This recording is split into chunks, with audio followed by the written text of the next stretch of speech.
All right, so welcome. We'll get going here. Tonight's topic again is finding your rhythm and setting your pace. I thought this was a good one to start leading into the new year. And I know that when I made the switch from working in my job to an entrepreneur, that this was a bit of a hiccup for me, is getting a rhythm in place and really just setting a pace for myself. So,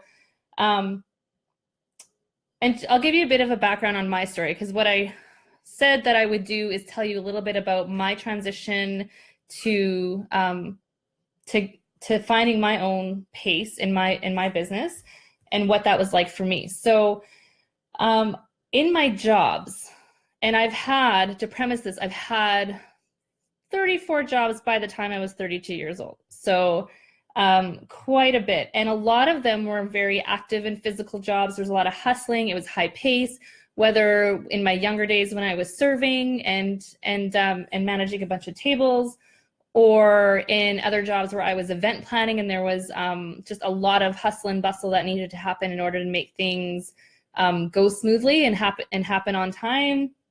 And I enjoyed it, and it almost was like a I want to say a bit of an addiction, because it was fun, like moving and hustling and kind of doing all that. So so I enjoyed it. It had its benefits, but it also has its pitfalls.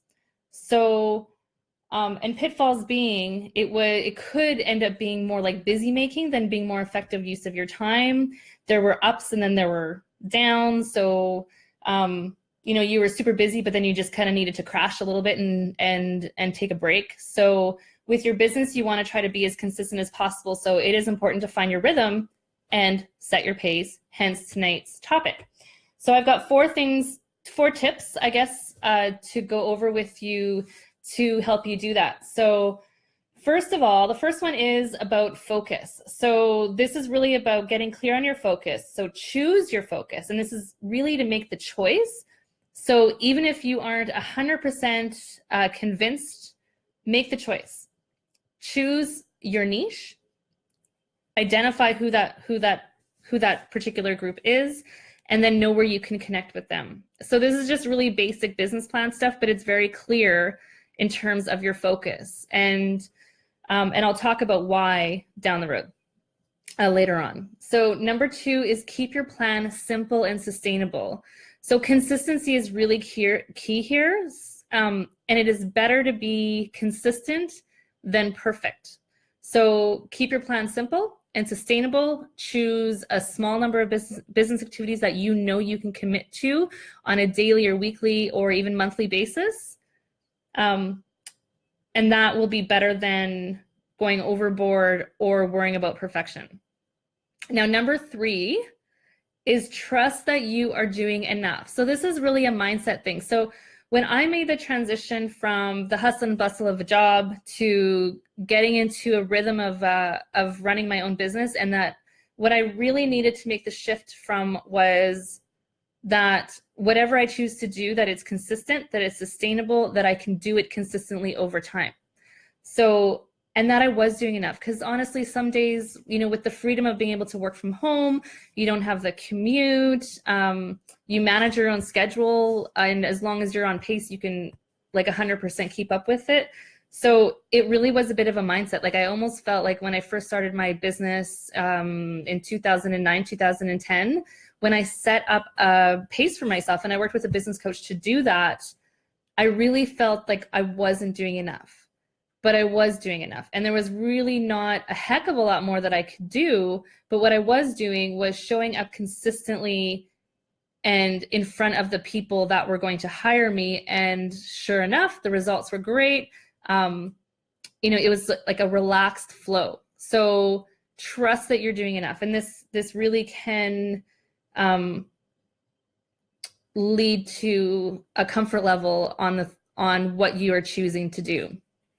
And with that, you know, it's leading to the fourth tip, and it's about resisting the urge to do a lot more, because you will if you try to pack on a whole lot more, then you may be able to pack on a whole lot more for a short period of time, but then you'll crash again.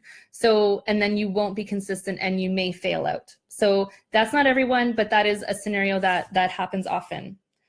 So number 4 is don't waver. So stick with your simple plan, stick with your focus, trust that you are doing enough, and don't waver. At least stay the course for a certain amount of time so that you can evaluate your results. And then from there, make whatever shifts you have to make. But you don't know how effective it's going to be until you actually do it for long enough to be able to evaluate, well, is this working? Is this not working? Because when you're on the other side of the fence, like you may feel like you're doing a lot for a short period of time, like maybe it's 1 week or 2 weeks or whatever the time period is that you think is long enough. But the people on the other side, they're only seeing you for short periods of time, or maybe they hadn't had enough touch points, or you haven't got in front of them often enough for them to notice you. So trust, again, it goes back to trusting that you're doing enough and that you're doing the right things and that you're staying consistent. And, you know, it really is about not wavering. So those are my 4 tips. And so these 4 things, so focus, keeping your plan simple and sustainable, trust that you're doing enough, and not wavering will help you find your rhythm and set your pace. So it may be a bit of an iterative process, but do these 4 things and you will find your rhythm. So I hope this was helpful. This is actually a shorter live tonight than I had anticipated, but it is kind of a simple system. And I hope that this helps you as you go into 2018 and you're creating your plans and you're choosing your business activities for 2018. Because what I do want to maybe emphasize is that, you know, especially when you're planning for the new year, you may be thinking, oh, I want to pile on a whole bunch of, you know, new activities or try this or do that. Really what I would say is just, you know, keep it simple and commit to things that are very maybe heart-centered or activities that you can really get behind and sustain over a longer period of time. So with that, thank you for joining me. For those of you who don't know me, my name is Jennifer Cottis, helping single mom entrepreneurs automate their business. If you are not in the private Facebook group yet, you can request to join. Go to my fan page or go to my homepage and download the freebie, and you will be alerted to Facebook Lives, which I am popping in here you know, every Wednesday night at 6 p.m. CST, and would love to have you with us in this community. So with that, I will we'll talk to you next time. Thanks so much for joining, everyone. Have a great night.